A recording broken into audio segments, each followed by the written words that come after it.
God bless you morning, grade 10, grade 10 Macedonia, Moab, and Nazareth.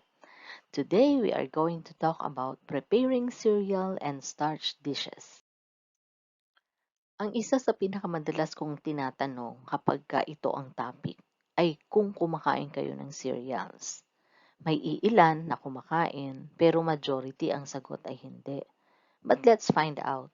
After this lesson, I'm going to ask you again the same questions if you are eating cereals. And I guess you will answer me, yes, ma'am. For the meantime, let us focus on these two competencies. One, identify the ingredients in the various preparations of starch and cereal dishes. And two, demonstrate how to cook rice using different methods. Cereals are nutritionally important sources of dietary protein, iron, vitamin B complex, vitamin E, carbohydrates, niacin, riboflavin, thiamine, fibers, and traces of minerals. They are all important both for human and animals. Aside from that, cereals also help to prevent constipation, cancer, colon disorders, and high blood sugar.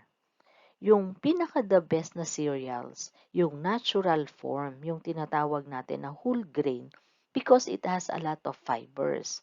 At yung fibers na yan ang nakakatulong para mapababa ang ating timbang at makatulong para maiwasan ang heart diseases.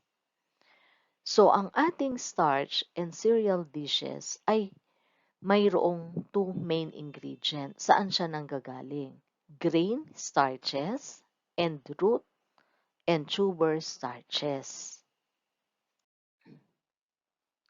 Grain products, or what we call cereals, can be cooked in the following. 1. In a steam-jacketed kettle, steamer, or in a heavy kettle on the range by simmering. Grain products should not be stirred too much and should not be overcooked or else magiging sticky and gummy. Grain product recipes include the amount of liquid to be used and the cooking time. So, if we will follow the recipe strictly, it means that the product will be done correctly and it will meet the quality standards.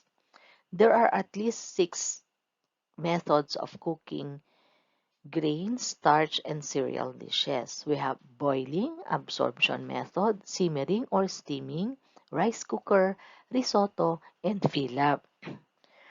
Yung boiling method is just like you are cooking pasta.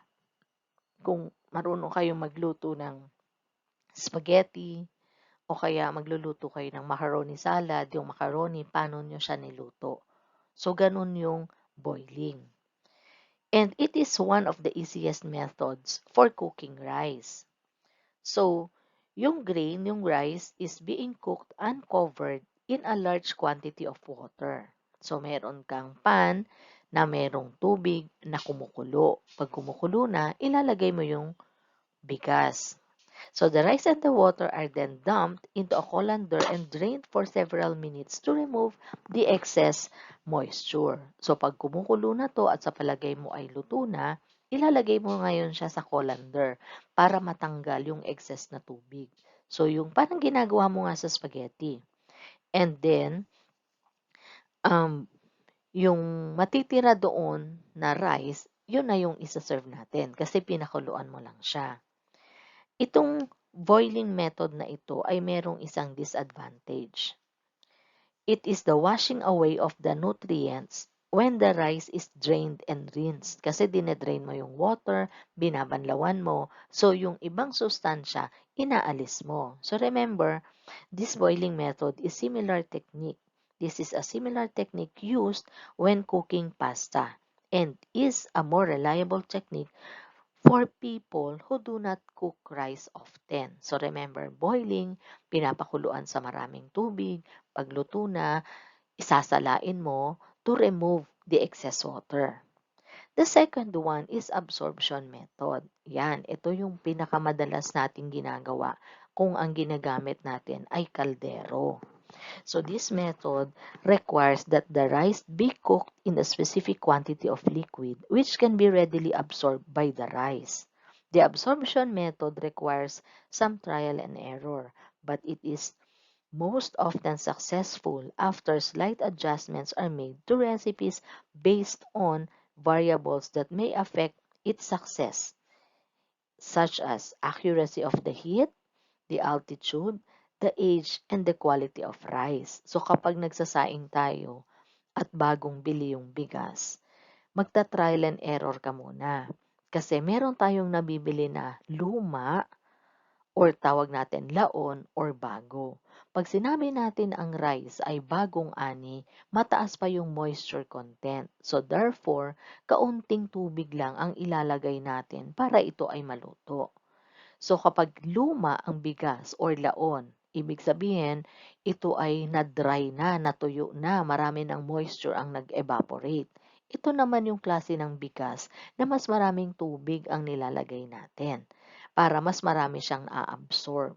So absorption method, ito yung regular na ginagawa nating pagsasaing sa kaldero na kung saan merong specific amount ng tubig or liquid ang nilalagay natin. Ito, magaling yung mga parents natin. Tinusukat natin yan sa kamay. The third one is the simmering or steaming method. Ayan. Ito yung paraan ng pagluto ng leche flan, ng puto, ng siomai. Simmering or steaming, ito ay nag-iiba yung characteristics depende sa type of rice. So, yung long grain rice is tender and fluffy with separate grains, while short and medium grain rice is tender, moist, and sticky. So, yung boiling water nasa ilalim, yung grain or yung example, yung rice nandun sa steamer. Doon natin siya lalagyan ng liner para hindi mahulog doon sa steamer. And then, pakukuluan mo ngayon yung tubig, yung steam ngayon ang i-absorb ng rice hanggang sa siya ay maluto. Moving on to number 4, we have rice cooker. I think this is the most common methods that you are using at home. It is a method that produces a consistent product by employing a thermostat and timer that cooks the rice at a simmer for precisely the right amount of time.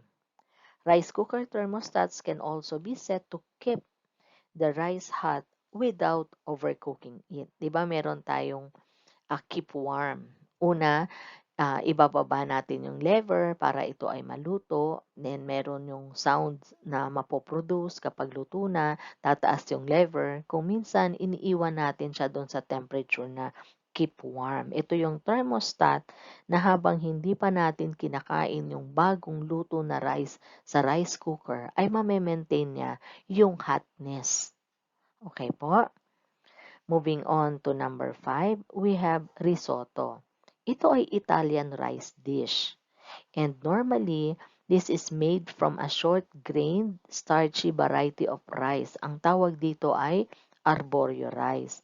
This technique involves stirring small amount of hot stock or broth. So, meron siyang sabaw na may flavor into the rice, no? Yung small amount of hot stock or broth, ilalagay natin sa rice little at a time, unti-unti lang, allowing the liquid to be absorbed. So as it cooks, the rice releases its starch, giving the risotto a rich and creamy consistency. So ito ay may flavor. So halimbawa, chicken stock yung nilagay natin doon. So, habang niluluto mo yung rice, nilalagyan mo siya ng pinagkuluan ng chicken na kung saan yung water na yon ay lasang chicken. Meron na siyang flavor na chicken. Sometimes, ito ay sinusote or ginigisa natin sa hot butter or oil naman. Tapos, nilalagyan natin yun ng um, hot butter and oil, sinusote, tapos nilalagyan mo din siya sometimes ng dry wine. Tapos ang importante nga dito, yung hot chicken stock doon sa niluluto natin. So sometimes it will be cooked within 20 to 30 minutes.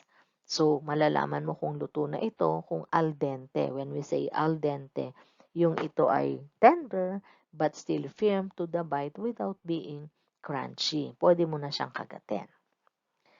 Fill up, on the other hand, is a method in which rice is cooked in a seasoned broth. In some cases, the rice may attain its brown or golden color by first being sautéed lightly in oil before the addition of broth, cooked onion, and other vegetables, as well as a mix of spices. So katulad ng risotto, itong fill-up ay pwedeng isusutay mo muna. Isusutay mo siya sa oil o kaya naman ay butter at saka merong finely diced onion. Mga 1/4 cup of onion for every cup of rice until na yung onion natin ay maging translucent. And then, ay yung grains ng rice dito dapat pearling. Ano ibig sabihin ng pearling? Medyo coated na siya ng oil at medyo shiny na. So, again, inuulit ko, nilalagyan ito ng vegetable stock or chicken stock. Why? For additional flavor. So again, we have boiling, absorption method, simmering or steaming, rice cooker, risotto, and fill-up. Cornstarch is often used in Oriental recipes because it results in a lighter, clearer gravy with glossy appearance.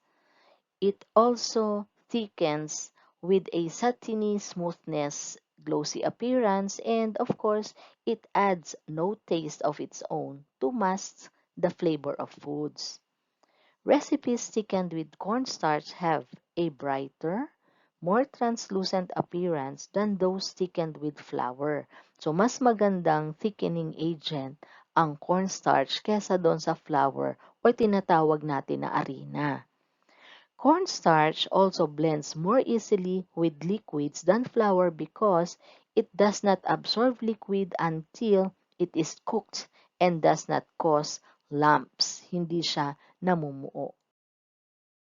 Another uses of cornstarch is that it is helpful in making custard, flans, cheesecakes, quiche, and other egg dishes because it prevents eggs from curdling. Cornstarch causes heat to be transmitted more evenly throughout the dish and can be used to make a glaze.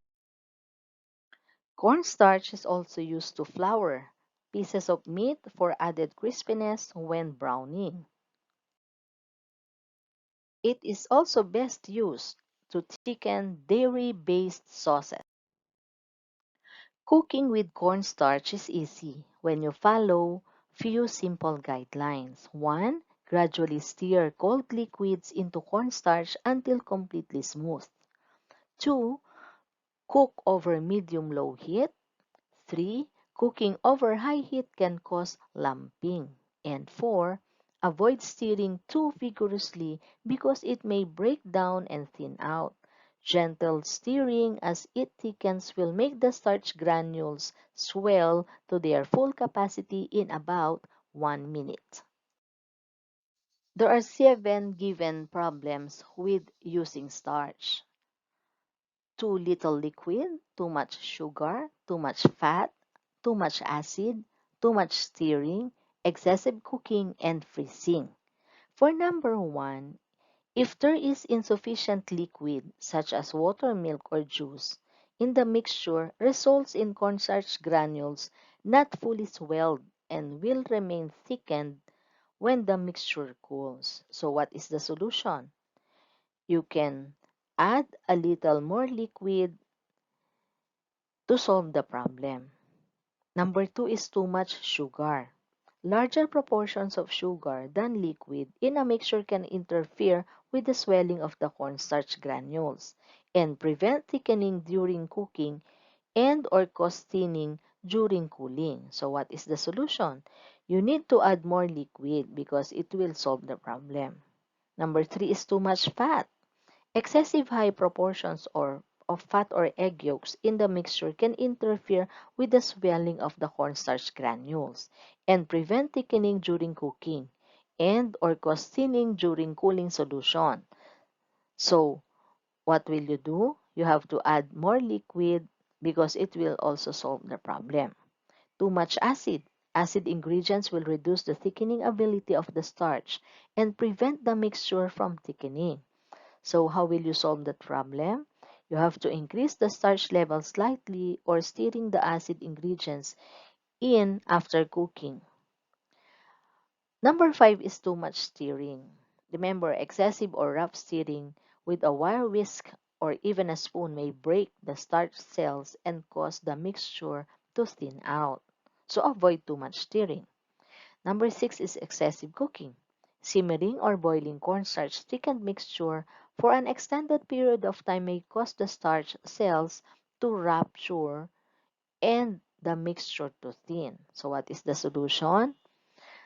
Avoid excessive cooking. So, tamang-tama lang dapat yung temperature at saka yung cooking time. Freezing cornstarch thickened mixture will rupture the starch cells and cause the mixture to thin out. So as much as possible, you have to eat or consume immediately after cooking, after cooling, and avoid freezing to maintain the good quality of the starch-based food product. Now, let's talk about personal hygiene to observe when cooking. Of course, you have to wash your hands properly. Wash them when you first get to the kitchen. Wash them when you switch working from raw meats to vegetable or fruits. Wash anytime your hands become self-contaminated. Do not handle food with open sores or cuts on your hand. And of course, thin plastic gloves or finger cuts are the best solution in this case. For number 2, always tie long hair back or wear a hairnet while cooking. Number 3, if you are sick, do not cook. You may contaminate the food you are cooking. Sick with cold, vomiting, or if you have a diarrhea. Number 4, pull up your sleeves to prevent your clothing from contaminating the food, and of course, you have to wear a clean apron. In closing, allow me to read a verse from Isaiah chapter 43 verse 2. When you pass through the waters, I will be with you, and through the rivers, they will not overflow you. When you walk through the fire, you will not be scorched, nor will the flame burn you. For our written works and performance tasks, I'll see you later inside our Google Classroom. Again, this is your teacher Malou Obispo saying thank you for listening and may God bless us all. Goodbye everyone.